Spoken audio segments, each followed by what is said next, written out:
Today in the studio, folks, I've got a real badass, as always, but this time, born and raised in Las Vegas, Nevada, Marty Cordova. What's happening? How you doing, Brad?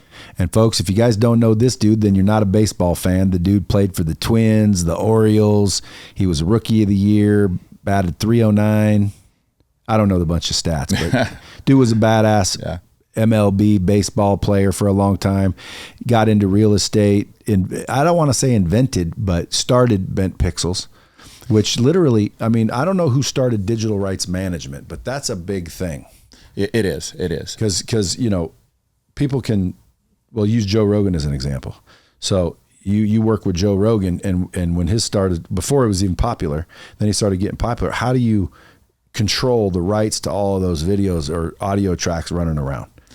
Yeah, and that's a super big challenge. And to just go back to what you first mentioned, Zephyr was the main competitor to rights management in the industry when we joined. They were doing all the movie clips. They actually had a channel called Movie Clips where they would take all the main Paramount, all the main Sony and those studios would give them clips, and then they would put them on a Movie Clips channel that was managed by Zephyr, hoping that people would then rip off those pieces of content, put it on their channels, which is a free way of marketing and all that. But then they had the software to then claim that video on someone else's channel. The ad revenue comes back to them, and then they rev share back with the movie studios. Interesting. So it's a great way to market, and that's the way we really work with Joe. Is as I was explaining that to his agent and him as well. Is Joe, he was at one point getting 8 billion monthly impressions, and that's from thumbnails or just people out there with user-generated content that was not on his channel, that people were just seeing his picture or seeing his name in some form. And I'm like, that is, you don't have the money to pay for that kind of marketing. It would be way too expensive. So you're not only not paying for it, but we're doing rights management for you. So I'm collecting revenue on your behalf. So you're making, I don't even want to say how much money, it was a lot of money, and you're getting all this free marketing. So, you know, it's hard for somebody to say, yeah, but I don't want this guy using my content. And some of the channels were like Joe Rogan fan page, or they didn't say Joe, or they'd say Joe Rogan, and they were trying to pretend like they were Joe. And some of them got up to as high as like 200,000 subscribers, 150,000 subscribers, but a lot of the revenue was coming from that channel that we were claiming in behalf of Joe. And then finally he was like, look, I'm getting a little bit fed up with these guys, you know, these big channels. I want to take them down and try to drive traffic more to my own O&O.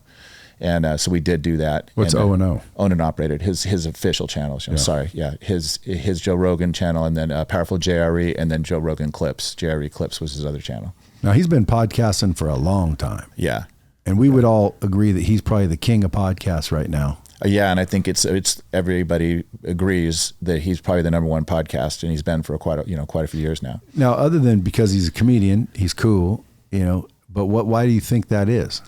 I think it's a combination of a lot of things, a few that you just mentioned, but he's also has unbelievable guests on there. He has some really smart people on there from all walks of life, all different topics and subjects. But what I like about Joe is he's just a really good interviewer. He's very conversational. He like if someone says like what I said, O&O, he would do that. So someone would say something very scientific, and then he'd go, well, say that again, you know, and it was seamless. You know, he'd break it down for the viewers to be, oh, I get that, I understand. So when there were super complex topics, the average guy like me, I could watch it and be like, okay, I understand it now. Joe's having him break it down a little bit into layman's terms. He's very good at holding conversations, and the flow is great. Plus, he's just a cool guy. He's a guy's guy. People like him. He's a badass when it comes to martial arts. He's great with the UFC. He's just a funny dude. He's earned his chops. Yeah, and he's been around a long time. People think he's like some overnight guy. He's been around forever. Yeah, and I'm going to mess up the name of the sitcom he was on, like Second City TV or something like that, way back in the day. He had a tiny little part. And then obviously Fear Factor was probably where he got really famous back in the day. Yeah. To me, like, I didn't start this podcast to end up a podcast king or anything. I just had a lot of people coming in and out of this building because we create courseware for people. Tony Robbins, you know, Brian Tracy, Tom Hopkins, old guys that had big names for a while, new people that no one's ever heard of, but now they're big guys. So I just said, man, I got to pick their brain. So I'm going to get a couple microphones, have them sit down while they're here. And I started just doing the podcast, and boom, next thing you know, it's in the top 100. Yeah. And I'm like, well, shit, dude, might as well just keep doing it. So now 500 episodes plus later, We've got Marty Cordova. And this isn't 2 microphones. This studio is really impressive. I had no idea what I was stepping into. Your office is pretty cool. Well, thank you, sir. Yeah. I squander, in other words, I'm not frivolous. No, I'm frivolous. I'm not frugal. People are like, dude, you got stacked stone, you got the freaking glass walls. It's like, dude, when people walk into an office, to me, it's like, that's their impression of you. Wouldn't you agree? Yeah. It's first impression when you see us, how we dress, how we comb our hair, how we walk, everything. Yeah. First impressions, everything. And it's a business. Like I want people to leave here going, dude, man, that guy's got something going on. Or I could be in a regular old office, cheapskate everything, have millions in the bank, you got no idea, and you leave thinking half of what you were thinking. So I'm always torn between should you show off or not. Now, you're buddies with a lot of celeb type people. Did you become buddies as a baseball player, or how did you start meeting? How do you meet Joe Rogan? How do you know Dana White? How do you know all these people? Sure. Yeah. Good question. No, I didn't meet him when I played baseball, but I did, fortunately, through baseball, meet quite a few people. But how I met Dana was we've been knowing each other since we've been like 12 years old, 11 years old. He used to stay down at my house. My parents had one of those trucks with a camper that went over the top, and we'd go rock picking. My parents are big outdoors people. He stayed the night all the time at my house. We just became... Before he was... We were the UFC freshmen guy in high school. So he was just a normal kid. We were kids. Was he a cool kid? Yeah, he was cool. But see... Then I was also friends with Lorenzo Fertitta, on the other hand. Was he rich back then? He was very, not rich like he is today, obviously, but he was very wealthy compared to most people. What about his parents? Yeah, very wealthy. He was just a kid. I played Pop Warner football with him when he was 10. So, a funny story about that is when back in the day, we're close to the same age, when you had like a polo shirt with a polo brand, there was like a $34 shirt, and you're like, my parents like, you get 2 of those for the school year. That's it. And then their other shirts have to be something less expensive and all that. And I was like, okay, it's all that my parents could afford. But when I played Pop Warner football with him when we were 10, you wear your shoulder pads, and then you wear I'd wear an old beat up t-shirt, wife beater, whatever underneath it. He had a polo shirt underneath his pads. He'd take it off and he's got the $34 polo shirt. And I'm like, oh my God, this kid's so lucky. He's using it like as a practice shirt. And I was like, that's pretty cool. He's lucky to, but all that, Lorenzo has been such a stand-up dude. His whole family have. They're not like pretentious at all. They're very cool, down-to-earth people. So I don't want to give the impression that he was like spoiled kid, or that he, it's just had money dripping out. It wasn't like that at all. Yeah. And again, I mean, he's done a lot for the community. He does a lot without even telling people. Yeah, absolutely. And Dana the same. They both do. And I think that's the true giving nature is you want to give things, and there always is recognition for things you do, but they do a lot more than most people know, and nobody knows. I also heard you ain't getting a free UFC ticket though. It depends on who you are. Yeah. Cause like, dude, I hear those are like prized possessions. If you're trying to go to the Apex, very hard, because it's not open to the public. You have to be invited. So those are very hard to get. There's only maybe 20 or 30 people that he allows in there that are from his group. And then you just get to watch the fight all by yourself. Yeah, it's pretty cool because you're in there. It's at the Apex is a very small arena. It's made for TV, not for stands or for people in the stands. So you hear and like, oh wow. I mean, these leg kicks, they look pretty painful when you're watching on TV, but when you see a guy get kicked and hear it, the sound, and then all of a sudden, almost instantly, you can see a bruise forming. It just gives you a whole nother respect for these dudes. They're at another level. Are you in mixed martial arts? No. I the only thing I ever did when I was in the minor leagues, I'm just being honest. I'm not the most talented person. I'm not 6'4", 220. Perfectly chiseled. So I knew I had to outwork my competition. So I would always be the first one there, last one to leave. And I had that mentality since I was young. Who gave you that? I guess probably my mom. My mom's like a crazy hard worker. She's 76 years old and she'll outwork most people I know. I mean, really, she's always been a crazy hard worker, and they've always taught me that hard work. They came from very large families, very poor farm families. So they really valued $1 in the work, and they've stressed that.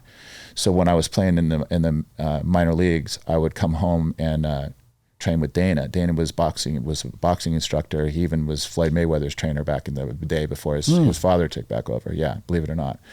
And so I would train with him for 3 hours a day. We would do 3-minute rounds, 30 seconds off, 3 minutes rounds for 3 hours. And it was a brutal workout, but it was so much fun. And I really loved to box. I don't want to hit anybody or get hit, but I just like the training, and it was just a cool thing to do.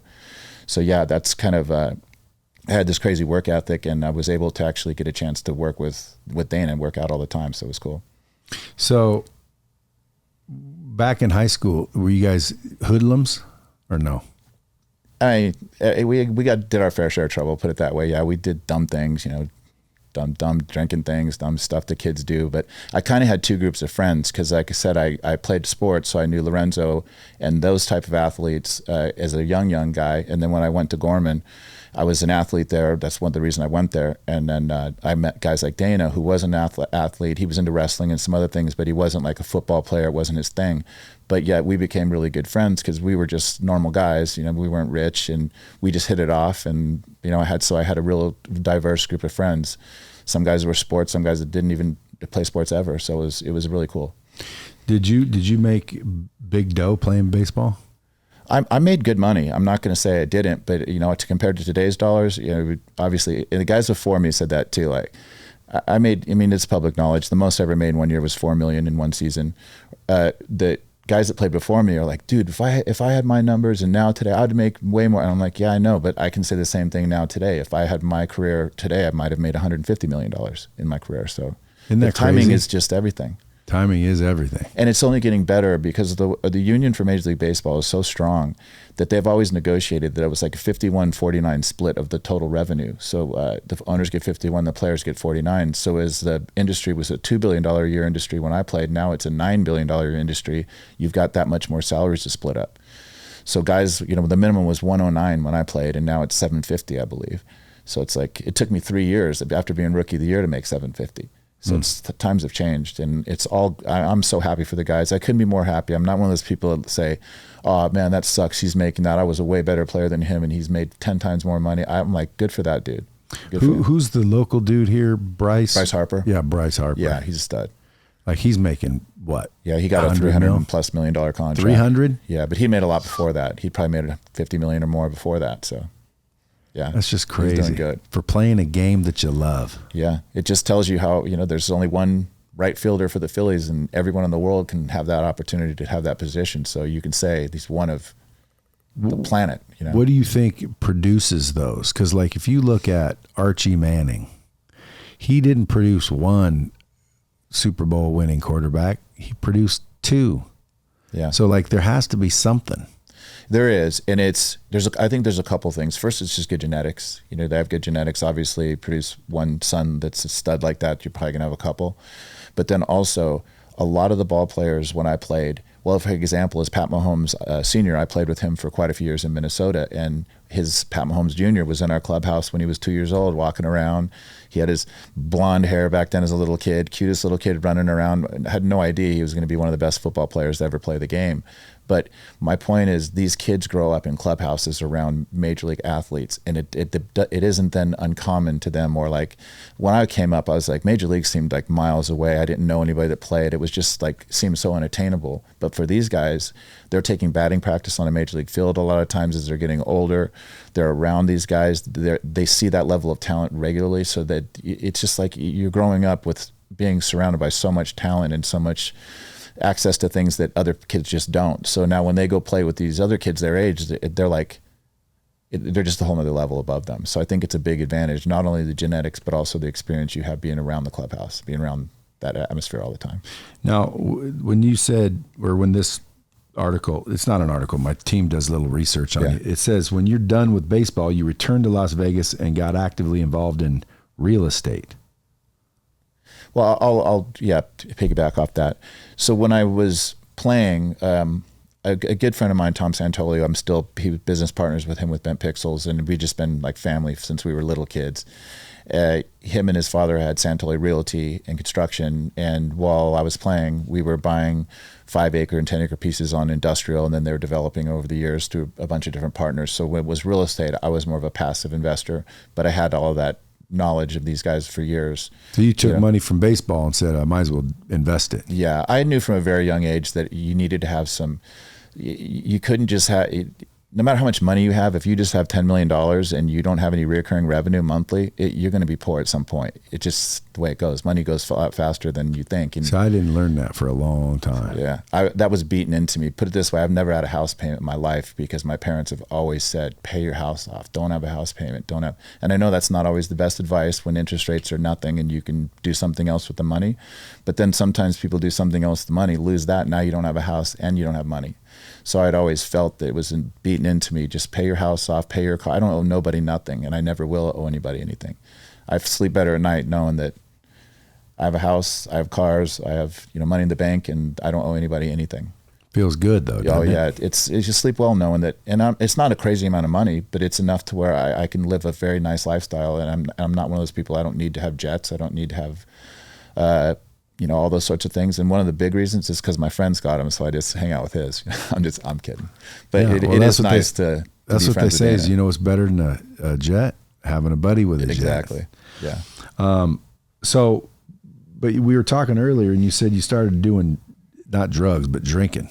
Yeah. Both. Yeah, that's a topic that I do that's passionate to me, and it's one of the reasons why I sold my interest in Bent Pixels, about 90% of it, and then 100% of the spin-off company we had, Paladin Software. And the reason I did that is because I just wasn't passionate about that anymore. And about 2 years ago, I'd made a change, and I'm like, I need to stop drinking. I unfortunately. But you were a drinker. Yeah. Big drinker? It kind of, and I've really never talked about this publicly. This is the first time I've ever said this where it would be a public thing. But growing up in Vegas, things happen quicker. When you're young, we drank a lot when we were little. We drank competitively. That was always fun. When you're young, to be dumb. 18-year-olds see if you can drink 18 beers in a night. We just did stupid stuff like that. So drinking was always part of my social activities. But then when I was playing baseball, I was very dedicated to diet and all those sorts of things. So I didn't drink like alcoholic wise while I was playing. I could just drink on the weekends, and then when I was home in the off season, I would never drink. I would just get in shape after January 1st. I wouldn't drink until spring training or whatever, just have a couple of beers then during the season. But as I progressed, drinking a little more, dealing with stress in certain ways, and I think it's hard for a lot of people to understand that athletes or successful people of whatever field they are, they just think that life's simple for them and that they don't have the problems that everybody else has. And in some cases, it can be worse. There's just a lot of pressure we put on ourselves as men, as athletes, as strong guys. You don't want to be weak. You don't want to show weakness. I feel like I'm responsible to take care of my daughter, my parents. I just want to do things and just be there for everybody. And you put these pressures on yourself, and then you're playing a sport where you're failing 70% of the time, and you're the best player that ever played.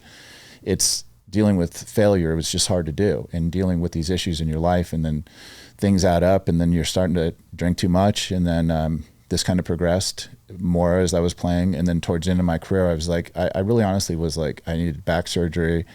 I had really bad back. I'm like, I didn't really care if I retired. I was ready to move on with my life. But that being said, started drinking a lot more then, and it became more of a habit. And then I had a problem with pain medication because doctors will give you a lot of pain meds when you have back surgeries. What kind? Percocet, the 10s, the strongest ones, taking 12 a day, drinking a 12. ton. Yeah, bad news. And it just sucks your life. It sucks your energy, sucks your will, everything. It's just that, but it doesn't happen overnight. It happens progressively. And yeah, so it's just something that was not a lot of people knew. A lot of people close to me knew. It wasn't something, that I never got a DUI, I never got in any trouble, never lost money or did anything like that, but I just drank way too much. Never got loud in public, never fought with anybody. Just, it was more like medicine to me. That's where I messed up. Because I used to drink. I still drink. I don't not drink, but I haven't drank in about, I'd say 8 months or a year. Yeah. It's just, I lost the fun, and you wake up and you feel like shit. And it's like, you're going to lose a couple days if I go party like I used to, but I'd get drunk. Like we would be in a race to get drunk. Yeah. Like stupid. I can't even believe I do half the shit I did. I hear you. It's nuts. Alcohol is not a good thing. But again, I'm not judgmental. If everybody wants, almost everybody I know, I don't know anybody that doesn't really drink except a couple friends of mine. And I'm like, hey, drink all you want, do whatever you want. I don't judge anybody for anything they do. I have a ton of flaws. But if you need help, I'll be there to help you. I've figured out a way that I got through this. And how'd you get through it? Well, how I got through it was a few different things, but Joe Rogan was one of our clients, like I said, for 10 years plus. And he talked a lot about DMT, hyperbaric chambers, hallucinogenics, all that sort of thing. So I kind of got this calling to ayahuasca, and I'm not sure if you're familiar with that, Sure. but if the listeners are familiar with it, it's pretty popular now and common now, but it's not a drug for fun. It's more like they liken it to 20 years of therapy in a week. When you go, I went to a place called Rhythmia in Costa Rica, and again, I had a really bad drinking problem, and I was in desperate spot, and then people are like, dude, you're not looking good. You need to get help. You need to straighten your life out. But to go to Rhythmia, you have to stop drinking. You can't drink, and you got to be completely sober, and they want you to be eating healthy for a month because you're going to purge a lot. And that was one of the reasons I didn't go for a while, is because I just couldn't stop drinking. So then finally I made that, you know what, I'm done. I was done. I'm like, I need to stop this. I know it's medicine. I don't enjoy it. Like you're saying, I had no fun from it. I wasn't funny, or I wasn't cool, or I was nothing. It just did nothing for me, but I had to drink or I would get shaky. It was just a terrible thing. And anybody that's a straight up alcoholic. Oh yeah. Anybody that's listening would know, but I never got that way. I didn't wake up in the morning like to drink, but if we were going to the beach, I'd be drinking at 11 with everybody else. But it wasn't like I woke up and drank, or I went to work and drank. I could always wait till 5, 6 o'clock. But if that time I started getting like, I'm going to get sick if I don't drink. And it became... You must have drank a lot though. A lot. Because I wouldn't drink every day. I would drink like every weekend. No, I drink every day. I couldn't miss Is that a day. what gives you the withdrawals? Yeah. Because I never had withdrawals. Because you're not an alcoholic. And you see that. So whenever I have a conversation with somebody that's not alcoholic, they're like, they don't get it. But then when somebody that is, they're like, oh, yeah, I don't even, you don't got to even tell me more. I understand. There's different levels, and I was more of like a functioning alcoholic. Nobody really would know. I could drink and not, like I said, I was a very mellow person. Did you drive drunk? Never. And See, that was my dumbass did. Let me say, back up. Of course I drove when I was drunk, many times when I was younger, because I was an idiot, and you just think no one's going to catch you. And you're not that drunk when you're drunk. Yeah, you don't think you are. I'm not that drunk. I'm good. That's what everybody says while they're getting cuffs put on them. But now as the Uber's opened up, it's really been a blessing for a lot of people, because there's no excuse now. You can leave your car, you can jump in an Uber. When I was living here before Uber, I lived in Anthem Country Club, and it was like nobody wanted to take you home. I'd be drunk in the taxi line, get to the line, they're like, where are you going? I said, what does it matter? Like, wouldn't let me in the cab. Where are you going? I said, Anthem Country Club. That's out of zone. I'm like, what does that even mean? He's like, I don't want to take you there. Like, you don't get your choice, because I know you want to go to a strip club, so you get $40 a person that goes there, but that's not how life is. I'm trying to not drink and drive. Dude, please just take me home. And it's got almost every time I went out, it was confrontational like that. So I was like, Uber's amazing. I would have thought it would drop the DUI and this type of level significantly, but I'm not sure if it did. But it has to have. Yeah, you think it would, but I really don't hear people talking about that too much. It's like if you drink and drive with Uber, you're a stone cold idiot. Yeah, and you deserve whatever happens to you. Yeah, unfortunately, one time I was driving down the strip, dude. I came here in '91, just for a visit. Blew all my money. Had to stay, get a job. If you've been here your whole life, you'll know exactly what I'm talking about. There was a restaurant on was it Sahara? I'm not sure. It's called Fratelli's. Remember Fratelli's? It was like on maybe it was Tropicana and like Eastern. Right. I was the west side of town, so I'm not too familiar with the east. That was a big, like, east and west were. Yeah, so I got a job there just so I could get enough money to get back home to Oregon. Yeah. And then I started meeting people. Next thing you know, I lived here. Yeah. So, but we used to drink like a son of a bitch. I got a couple DUIs like a dumbass. But one time I'm thankful I got pulled over, because I might have killed somebody. Like, I was driving with one eye open down the strip. Yeah. Trying to frickin', stay in between the lines. And then I saw a cop behind me, and obviously, you know how your gut drops. Yeah. So my gut drops, and all I did was to turn into the Imperial Palace. It was Imperial Palace at the time. And so, and when I turned in, dude, if there was anybody going across, I would have smashed them. I didn't even look. Cop car, Panic. Turned in, and thankfully there was people on both sides, but nobody in front of my car. And I rolled in, stopped, got out. They arrested me, obviously, and I never, ever drank and drove again after that. Yeah. Like sometimes that was my it's lesson. a lesson and you're lucky, but imagine if you hit Lucky. people, it's a lesson that you might still be in jail over. Well, you know, you It would have been a different change story. Your life. Yeah. And there's people that have accidentally hit people, and you know, yeah, it wasn't necessarily their fault, but it was their fault. Yeah. They made the choice. Yeah. You know, obviously nowadays, if you're drinking, call a freaking Uber. Like, dude, $40, $50, $90. How cheap is it for an Uber compared to a DUI? I think a lot of it isn't the money in a lot of cases. I feel like you're drunk. You're not the same person you are sober when you're drunk. A sober person would say, "Why? I will never get in the car when I'm drunk. What are you, stupid? I'd get in the Uber." That same person will get in his own car and go, "I'm not that bad." Because that's what I do. I got to come back and get my car tomorrow. Well, I got work in the morning. I'll make it home okay. Mine was always, I'm not that drunk. Yeah. Yeah. Famous last words. Every time you're drunk, you're not that drunk. Yeah. But fortunately I learned. So how did you learn? Because again, I guess I wasn't an alcoholic. I just the last time I drank about a year ago, polished off about 6 bottles of Cayma Special Select, which is great wine. Yeah.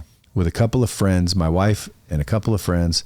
And by the end of the session, I was basically telling them all to go fuck themselves. And the girl's a bitch. And, you know, I'm like, and, you know, whether I was right or wrong is irrelevant. I was drunk. I was obnoxious. I was belligerent, and I embarrassed the shit out of my wife, who's a sweetheart. Yeah. So I woke up the next day and I could just tell, like, she's tired of this. And so I just said, I won't drink anymore. And she said, yeah, right. And I said, well, I will drink if I want to drink, because I'm not going to drink, but I won't ever get drunk like that again. She said, I hope not. And so everybody forgave me, and I haven't drank since. Because It's like, dude, if in my mind, why drink at all if you're not going to get drunk? Like, I drank to get drunk. I don't like the flavor. Do you? No, I don't think really anybody. I guess maybe some people like whiskey, but I defy them. It's maybe an acquired taste, but it's like beer. Remember the first beer you had? You're like, you got to get used to it. It's not like you like it. You almost just get used to it. And then even vodka, nobody likes the taste of alcohol. Hell no.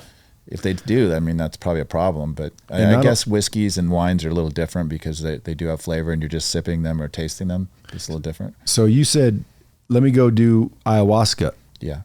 And that's what cured you think? No, it isn't. And back, I won't get into this because I want to talk about after ayahuasca, but probably 2017, 16, a good friend of mine, he had recognized that I had a problem, and he was kind enough to, like, dude, you got to get help. And he's like, I'm like, I think I'm okay. And he's like, just give me a week to try to stop drinking. And he's like, you got a week. And then I was like, tried to just drink beer, and it just made me almost crazy, almost lost my mind. And I was so stupid to do that, because you can kill yourself. You can have DTs and die from when you're consuming large amounts of alcohol. So he came back in a week, and I'm like, look, I'm ready to go. So I just didn't want to fight it. I just knew that it was time for me to just stop the madness. It wasn't any way to live. I was just not totally unhappy. And then I didn't drink for like 4 years. My daughter was in a tragic car accident and almost died, and that was right when I went to rehab. And so thank God I was sober enough to be there in ICU for her, and she was in a coma for over a month. Wow. And so I think that it was not just an accident that my friend came over at that time. I think it was, it was put in play by, I believe in the higher power, whatever that may be, to whoever, whatever you think it is. But obviously there's more than just what we got going on here. So then I went to that rehab, got done, and then, as it goes, 3 years go by, 4 years, and I just started, I'll drink wine a little bit with the new girl I was dating. And then next thing you know, it got back into drinking again. And then it just got back in the same a couple years later. And then that's when, like I said, about 2 years ago, I decided that I needed to, I was done. I'm like, I'm done. I got to make a change in my life. I just wasn't, what's really sad is during the pandemic, I had a really bad sore throat, and I looked at my throat and it looked terrible. And I was like, if this is cancer, great. I just want it to be quick. I really didn't care. It was that bad in my place, in my mind. And so I was so ready to just go ahead and I need to make a change. So the pandemic had brought out a lot of this. I'm like, I got time now. I just want to change my life. I was contemplating what I was going to do with, like I said, my career with Bent Pixels, that it just that it wasn't making me happy. It wasn't making me content. It wasn't passion where I got it. I had nothing. I had no passion left in me. I played the guitar 25 years and I hadn't played it off and on for many years, because you drink and you look at your guitar and you're like, yeah, I'll play. And then tomorrow, and it's always tomorrow. You know, that's how it goes when you have someone drinking too much. It's always tomorrow, and then tomorrow never comes. So I really I'm like, I need passion back in my life. So I did the ayahuasca. Fast forward, my birthday's in July. I went to Tulum and I did bufo, which is a toad poison, and you smoke it with a shaman, and it's not a fun drug, believe me. Is that the DMT? Yeah, there's nothing fun about it. It's a very deep experience. You go inward. Is that the God drug? It could be. Or what's it called? The God drug? It may be. I'm not sure of any nicknames of this, but bufo is just, there's different hallucinogenics. It's one of them. And I just kept looking for answers, like, what is my purpose in my life going to be? I kept doing that. And then as these experiences, what came to me was, stop looking outside of yourself, look inside yourself. You have the answers. You just keep looking in the wrong places. So I took that to heart, and I really started working on myself, then doing breath work every day. I never meditated before. Now I meditate every day. Like I said, breath work, cold exposure. I started doing that Wim Hof training. It's funny how I ended up, backtrack just a tad, is going to do the ayahuasca. I said, like, this stuff calls to you. I didn't really know what it was, but Joe Rogan was an influence. And then Dr. Joe Dispenza, he is an author, and he talks about the exact same thing ayahuasca does, but he does it through natural DMT, through meditating in your mind. And he even admits that ayahuasca is the same thing, but it's more of a shortcut to doing what he does, because it takes years and years and years of practice to get to where you can translate, leave your body in a sense. And so I had all these things going on around me. He was in my network, and I didn't even know really who he was. And so I started reading all these books, doing all these things. And then when I did the bufo, again, I came home and I'm like, okay, I got exposed to Wim Hof, and I was doing, I'm not sure if you know who he is. He's the Iceman. Sure. And I started getting a cold exposure, started doing these different things, and just spending like 6 hours a day, at least, reading, studying, meditating, doing all these things, because I just was still in a bad place, recovering. It took time to recover from this. You just don't go from being under the influence like that to just being clear-headed. It takes months and months and months of hard work and dedication, and I was willing to do that, put in the work to do it every day, and know that I just got to keep moving forward. It's not perfect, but it's going to get better every day. And I have that work ethic, so I was like, just continue to do this. I journaled, I took immaculate notes of what I'm doing so that I could look back and be accountable. So I'd say, look, if I missed a day of doing something, it'd be like, okay, I'd missed. I can't do that anymore. It just really helped me be accountable. So then started then talking to different people around about what my future would be. And then I decided that I need to help other people. That's the only way I'm going to really be happy, is by being of service to other people. And I really wanted to help other alcoholics in trouble, or people that are like, there's wellness centers out there that are for people that maybe aren't full-blown alcoholics yet, but they may be executives or athletes or whatever. They have some sort of a problem, and they just need to get away for a period of time before they go to that next worst level.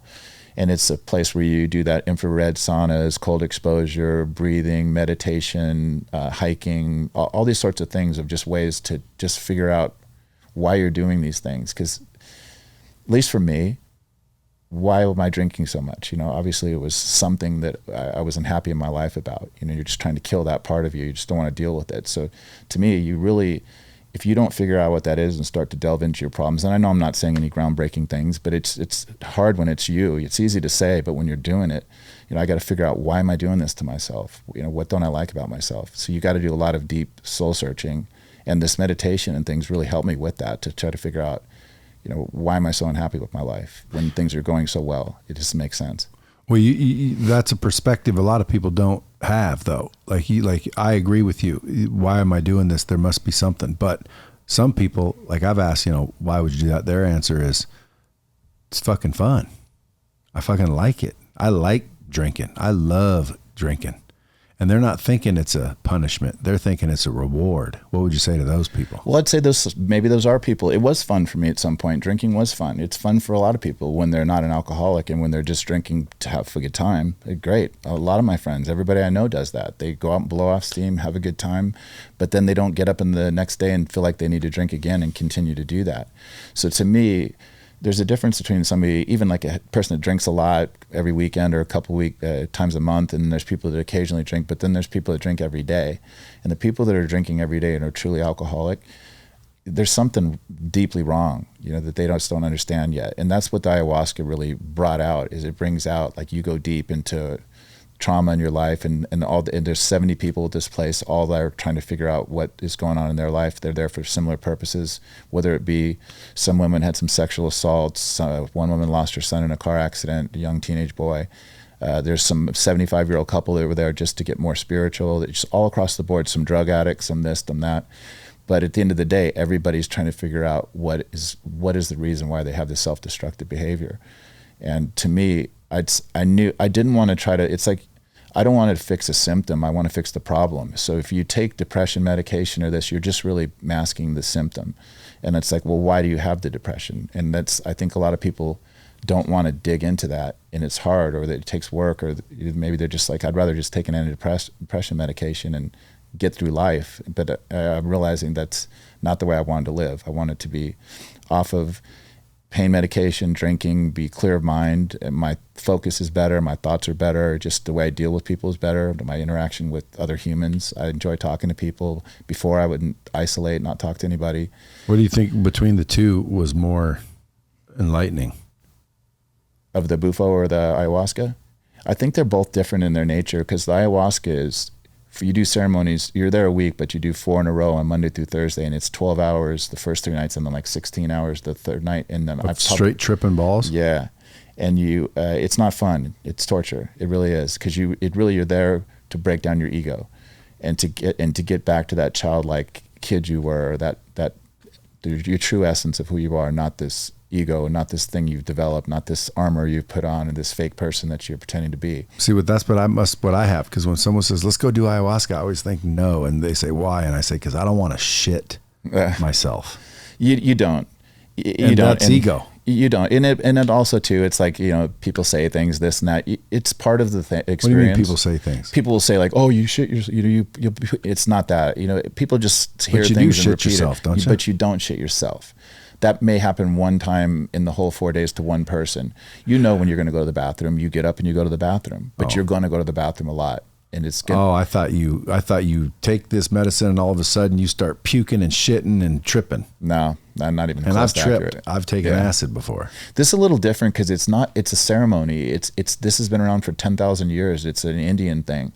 And so Mother Ayahuasca comes to visit. It is. It's the female version. Iboga is the male version, which is much stronger. Is Boga the Bufa? Iboga is it's another type of ayahuasca, but there's ayahuasca and Iboga. They're just the female and male versions, but the male one's way stronger. It's not meant for first time people. It can be really hard on them.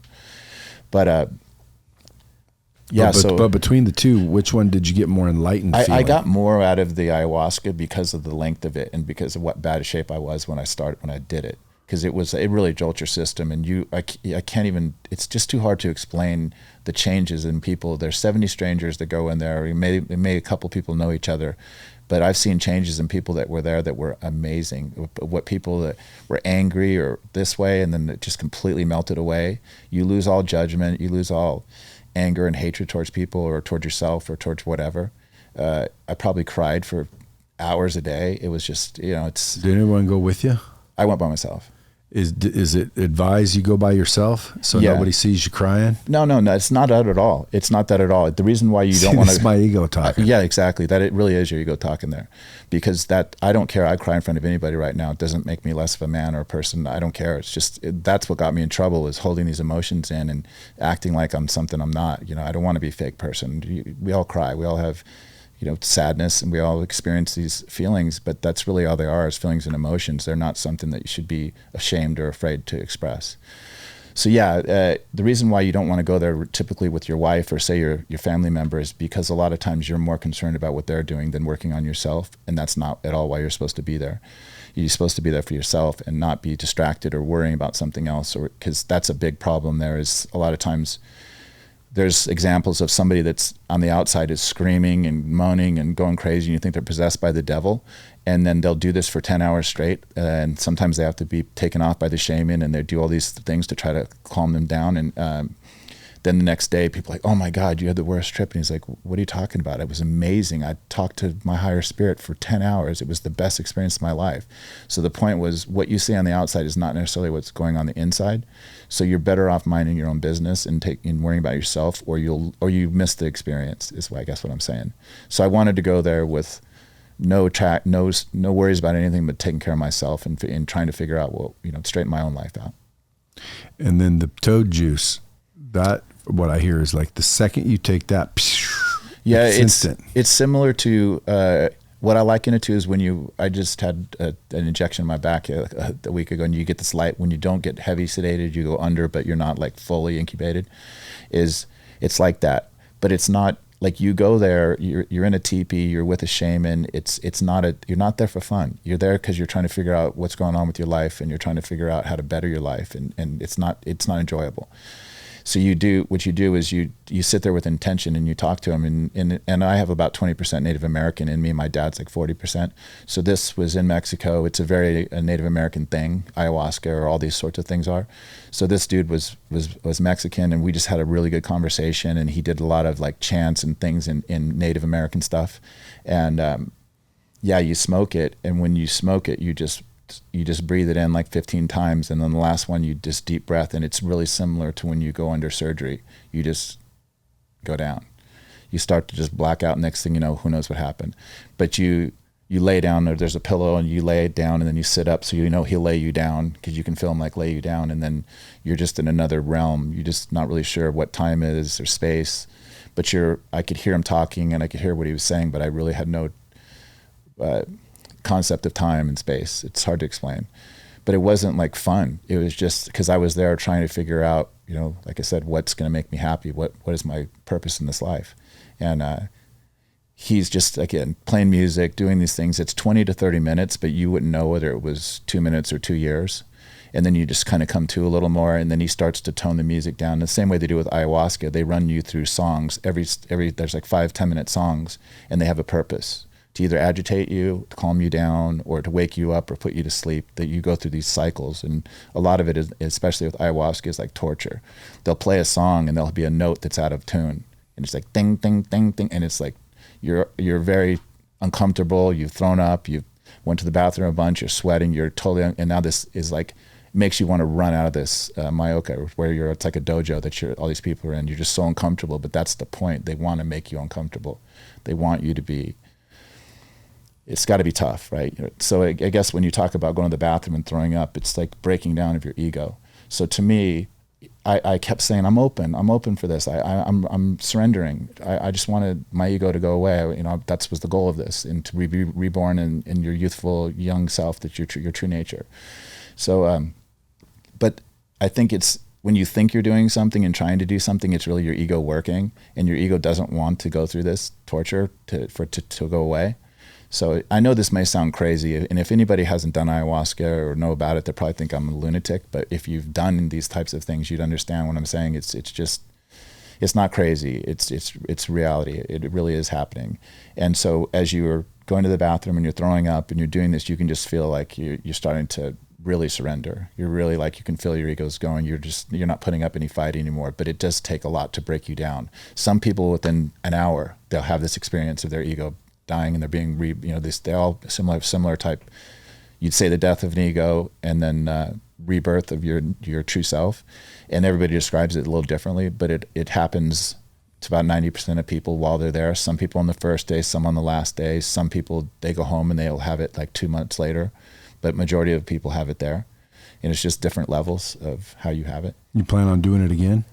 It's funny you say that, because you create bonds with these guys that you're there with, because it's like you're going through war. It's like really like you've gone to war with people, and you become close in a way that you can only relate to those people as.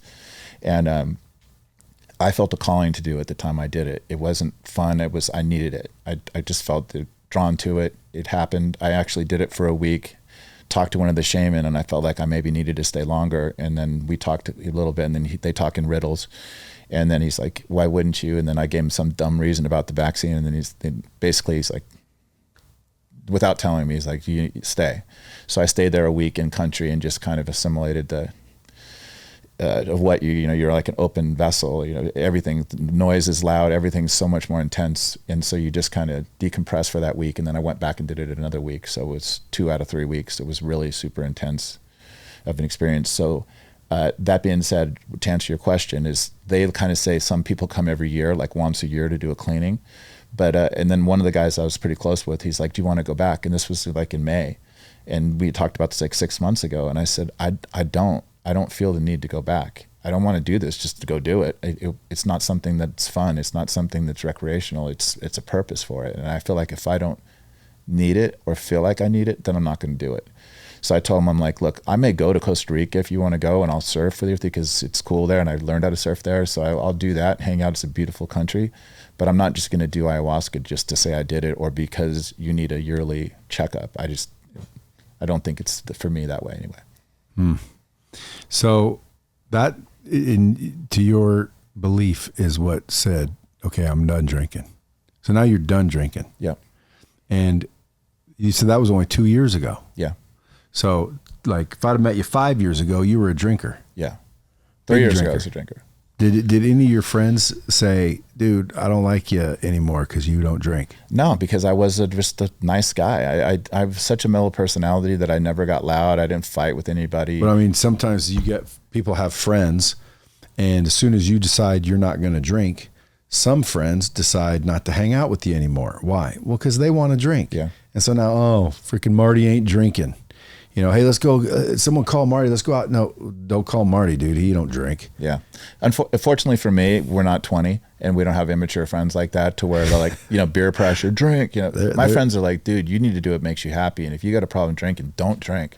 So all my friends are solid. They're supportive of me. They're like, they're 100% like, is it okay if we drink? And I'm like, dude, do whatever you want. What would you say to the listeners that aren't necessarily got the best of friends? It's tough though. That's why a lot of times when you go to rehab or you stop drinking, you do have to separate from drinking friends. You do, because they're going to pull you right back into it. Or make you feel less than because you don't want to drink. So now you're not fun. Yes. And again, drinking makes you fun, supposedly. Yeah. And there's friends like that. And your misery loves company. And so if somebody that's a drinker wants you to drink. And if you say you're happy and you don't want to drink, they want you miserable and they want you to drink. It's just, so you have to separate yourself from those people. And thank God, unfortunate for me, is I don't have a desire to drink. I only drank because I had to. I don't want to do it. Like there was alcohol in my freezer. Like I said, I just came back from Miami with Dana and his son's 21st birthday, and all these guys and friends were drinking, having a great time. And I had no problem at all just completely having fun and doing everything, because I don't need to drink now to enjoy myself. Because I think I've kind of gotten a little bit more, I guess I was a very insecure person. And so a lot of times people that you think maybe aren't insecure are the most insecure. And so I would drink to try to fit in, or maybe, take the edge off, or that's what I would think, and so now I'm like, I don't really worry about that. I'm not so concerned about how I look or act or this or that as much as I used to be. So I'm not so concerned. Like a lot of times people drink because they're self-conscious, or they don't feel like they fit in, or everybody's drinking and they're not. They don't know what to say, or it's just uncomfortable for them. But luckily for me, I don't have the desire to drink. I can fit in with my friends and hang out and do everything just as if I was drinking. So what are you focused on now? Well, now again, like I told you, my whole goal now is to be a service of people, whatever aspect that may be, whether it's mentoring them business-wise, alcohol, or whatever it may be.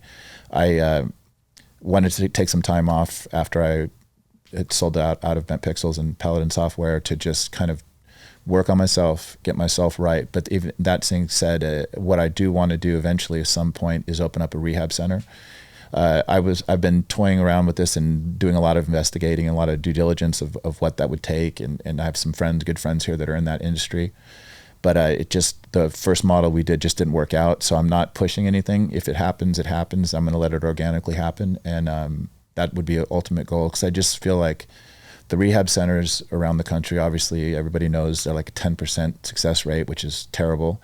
It's just like and to me, I understand it's a business, but I do understand that what they're doing isn't working. So something needs to change. And I would run it a little differently with combining like this Eastern medicine stuff that I'm learning with breath work, cold exposure, and meditation, more heavily into that recovery, and not just don't drink, because that's pretty much what they tell you. Just don't drink, go to AA meetings 20 times a day and have no life. That's not the way I think that people are going to stay sober. You have to integrate back into life. You have to learn how to deal with yourself. You have to learn how to be comfortable in a work environment. You can't just live at AA meetings. So that was my goal, is to try to somehow affect this rehab centers and to make them, have a higher productive rate. I was like, if I could get it to 20%, it would be great. Just any positive influence is that's what my goal is to accomplish. Do you think, do you have the ability to take a podcast like this one and turn it into a freaking mega hit? If I did, I probably would. It would be Welcome to Lost Marty, not Las Vegas. I'm kidding. Everybody's asked me this over years. It's like, how do you make videos go viral? If I knew the answer to that, you wouldn't be talking to me right now. I'd be off on an island somewhere. I'm joking, but that's the hardest thing to answer, is how do you make something become popular or take off?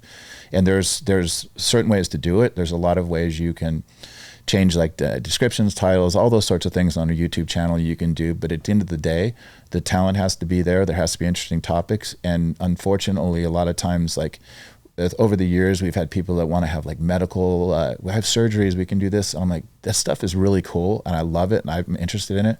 Put it on YouTube and watch how many views you get. You're going to get 136. Most of them will be family and friends. But now put a video of you slipping in your backyard on some ice and bust your head open, and it might be 26 million views. So it's very hard to try to figure out what, because everybody's trying to do that. Everybody wants to make a fake. Now you see all these fake videos that are like falls or whatever, and you can see they're staged. Everybody's trying to create these viral moments, and it's very hard. So for me, it's all about, you need to have, like for Joe Rogan example, why did he blow up? He didn't blow up right away. It was gradual as he became a better speaker, as he got better guests, as he became more widely accepted. And he got on UFC, and he got on these other things. Yes. But the podcast, though, it even when he was with the UFC, the podcast didn't take off right away. It just became, like after about 4 or 5 years, it started getting some momentum, and then just went nuts because he just really has great people on his show. And he's just a good dude, and everybody relates to him. I mean, not everybody. I'm saying guys relate to him. People relate to him. Well, that's my deal, bro. Exactly. So I'm Joe Rogan Jr. Yeah. You never know. I'm Joe Rogan too. That's right. What did he get, 100 million for his podcast? It was more than that, I'm sure. But that's like, there's been 100 million, 200 million, whatever. And it's all a 3-year deal. So what if he decided he didn't want to do it anymore? He could, I don't know with the dynamics of his contract. I'm sure he's obligated to, if he does, he has to give money back. But I'm just hoping that he's at Spotify, lives out his contract, and then he decides that he wants to come back to YouTube. And I would be more than happy to work with him again. He's a great guy, great content. We had a great time, like I said, 10 years or so of working with him on his podcast. And that's one thing that our company can say is that we didn't take him. We were working with a guy that didn't have a podcast to the #1 podcast. So to have that experience of watching somebody do these things that he's did, for us, it's invaluable, because a lot of companies can't say they've seen somebody grow that way and how he built his channel and what he did. I learned a lot of stuff just watching how Joe operates, not let alone what we do in the back end, our small part to help him. We did a very small, part in helping him grow, but it is a vital part. Rights management are super important. You don't want people ripping off your content. You don't want people taking advantage of your content. And he was adamant about that. He's like, I don't want anybody stealing my content. And I'm like, I totally get it. Which means playing the video or a clip of the videos that he produced, put up there, and then someone took it and did something else with it. Yep. And you don't want that. Yep. Because I always thought you do want that for the same purpose. The other one where, like, I hope somebody takes my shit and puts it on their channel and gets me 100 million views. That's the way you grow. I agree with you completely. My philosophy is let it be ripped and pray it gets ripped. Hope it gets ripped, because you want people out there consuming it, spreading it around. Because my view of it too is, it's him in the video. Like, what does he care? The only reason I think he really cared was he just thought he could drive all that traffic to his channels where the rate is much higher for his CPM. So it's the price per 1,000 views. So he would want to drive traffic there. And that's what everybody's been trying to do for years. But if nobody stole it, nobody would know who he was. I agree. There's a fine line there. Would he have grown as fast? I don't know. That's up for debate. Couldn't have. You know the story between YouTube and Vimeo, right? No, I don't. Well, YouTube came after Vimeo. Vimeo, who's bigger, YouTube or Vimeo? Yeah, well, YouTube, of course. Yeah, well, Vimeo started it. The difference between Vimeo and YouTube is Vimeo had 1 share button and YouTube put 8 share buttons. So like at YouTube, it was clear they wanted you to share. Yeah. Share. Everywhere was share. Where Vimeo had one share button and it was hard to find. Some people didn't share. So YouTube dominated because of the share button. So it's the same thing. Like, I want people to take Dropping Bombs content, go make funny parody videos, go make fun of me, go do whatever, like make little sound bites, do something cool with it. I don't care if it's cool or if it's against me, but take it and like freaking go exploit it. And now everyone will be like, because it's still me in the video. Yeah. And they're like, oh, that's the guy from, Dropping Bombs. And next thing you know, now I've got millions of people. Now I'm going to want to control my content to That's exactly where he went. See, because he didn't really want to control it so strongly until he's grown to be the monster he was. And I get that. Once you get that big, then you're starting to say, well, okay, the money's good and all that, but I don't care so much about the money, but I want to control my content more. Yeah, and people respect him.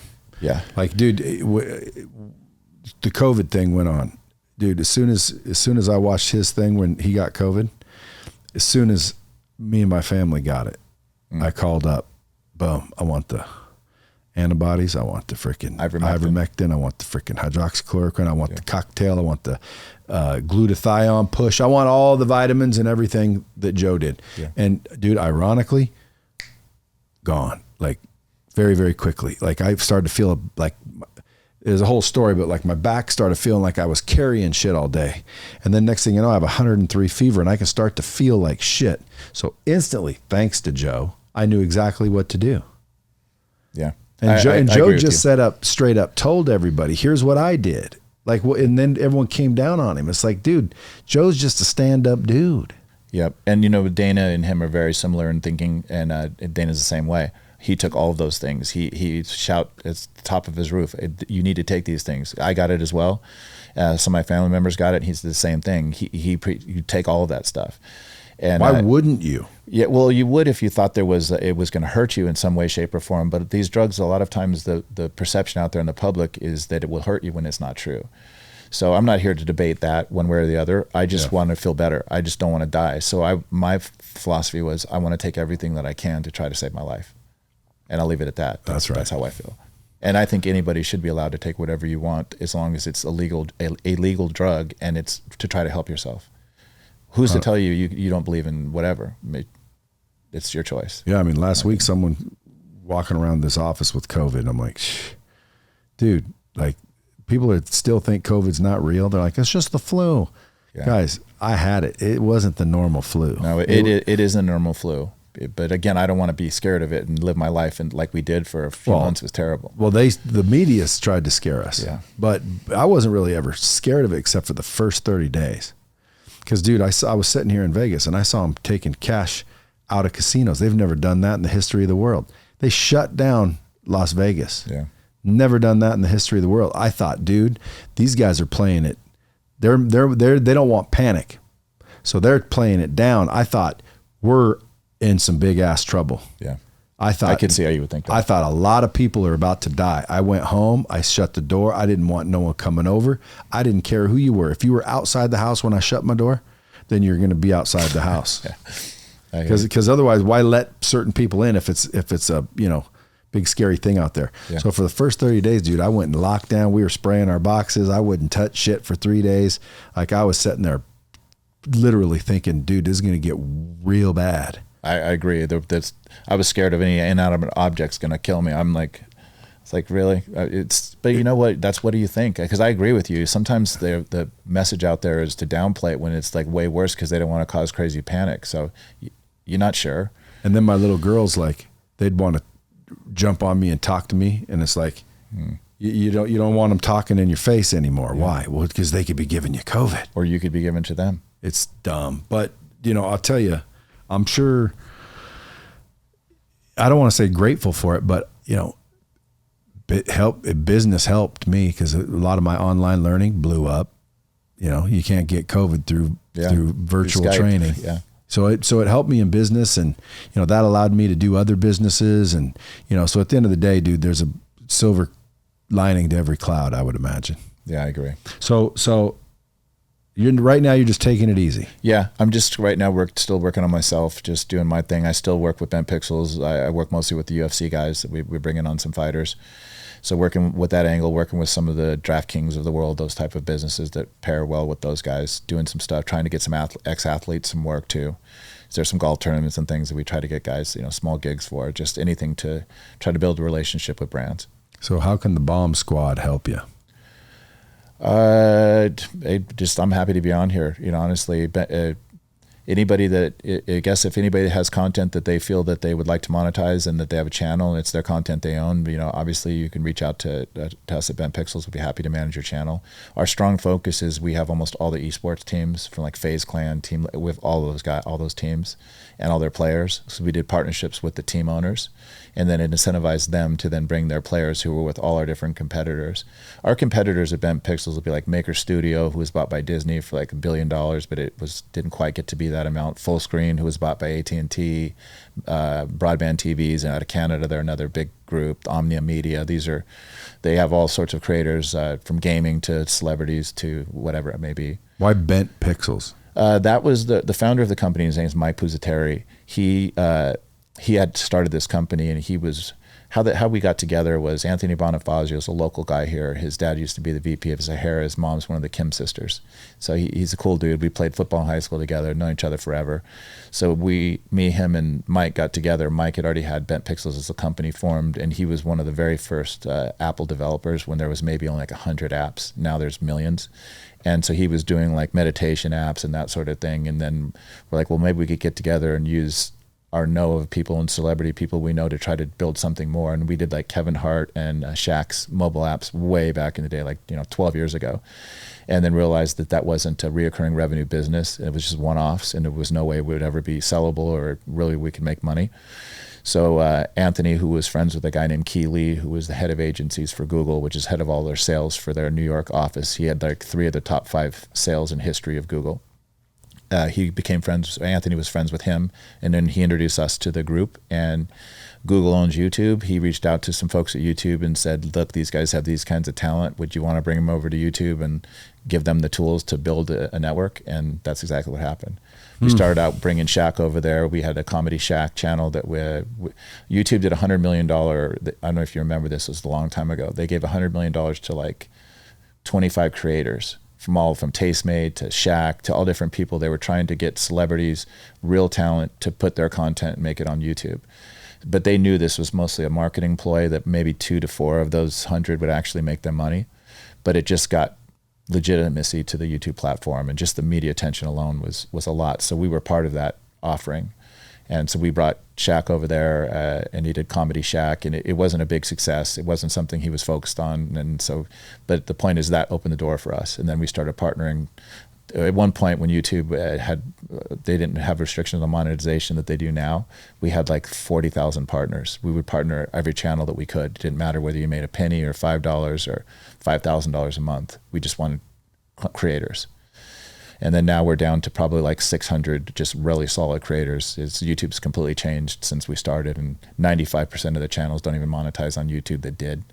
So wow. There's no point in having them in your network if they can't monetize, and all they can do is get you in trouble. Yeah. By ripping off content. But back to one point you said about YouTube is, yeah, they do want you sharing content. And the reason they do is because just think of how much more advertising dollars that is.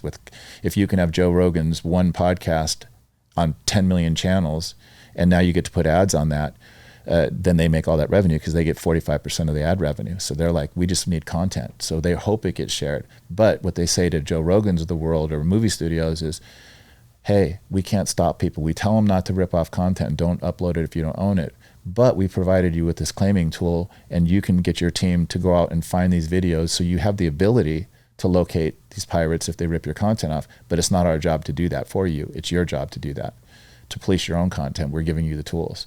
So this was a big court battle, and it went back and forth. Does everyone have access to those tools, or just high-level people? No, only certain people do. YouTube gives a little bit more to certain creators that'll turn on Content ID. But like a company like mine, we can match seconds of a video. When you get content ID to a regular creator, like just say if I was Joe Rogan, if they gave me that tool, it would have to match like 100% of the episode. And so pirates understand how to shrink the player, to speed up the content, to mix it in with other content, to hide it ways that 100% match will never happen. So it's not a very effective way of finding the content, because these guys are very good at hiding your content and manipulating it so that the software won't find it. But we have an actual team of dudes, and we have the software that enhances the ability to find this content. So it's super valuable for our partners, that they're like you'd want it monetized, you'd want it everywhere. Some guys want it brought down. Some guys, there's an individual channel that's using it in a malicious way. Take the channel down. We can issue strikes to a channel and actually take the channel down where it can never come back again. All on YouTube, yeah. Not on the internet though. Just on YouTube, yeah. We focus strictly on YouTube, but we do brand deals on Instagram and those types of things. But really the monetization for our company happens on YouTube. Interesting. Folks, if you got a drinking problem, hit him in the DM. You want 1 million DMs? It's not like I got a bunch of drunks following me, but I'd be more than happy to help anybody that needs help. I really would. I don't mind at all. Anybody that needs help, and anybody out there that's listening that has any ideas or has any way or ideas for me about helping people with recovery center or ideas to that nature, I'm open to hear ideas. Again, I'm not rushing into anything. I'm just kind of absorbing. I'm being involved in a lot of different ways around rehab centers to just kind of understand them more and how they operate. And so I'm just in that learning process. And if it happens, great. But I'm not going to force a square peg in a round hole. I'm not going to open up something that's going to lose money. It needs to be a business, but I also want to help people. So. That's nice. Folks, at Marty Cordova, just like it sounds, MartyCordova, Marty Cordova. You Google him, he'll come up a baseball Hall of Famer and whatnot, but he's also a businessman, lived a life. Appreciate you coming in. Yeah, thanks for having me. I really appreciate it. Go to bentpixels.com. Otherwise, as always, keep it real. Dropping bombs with the real Bradley. Subscribe now.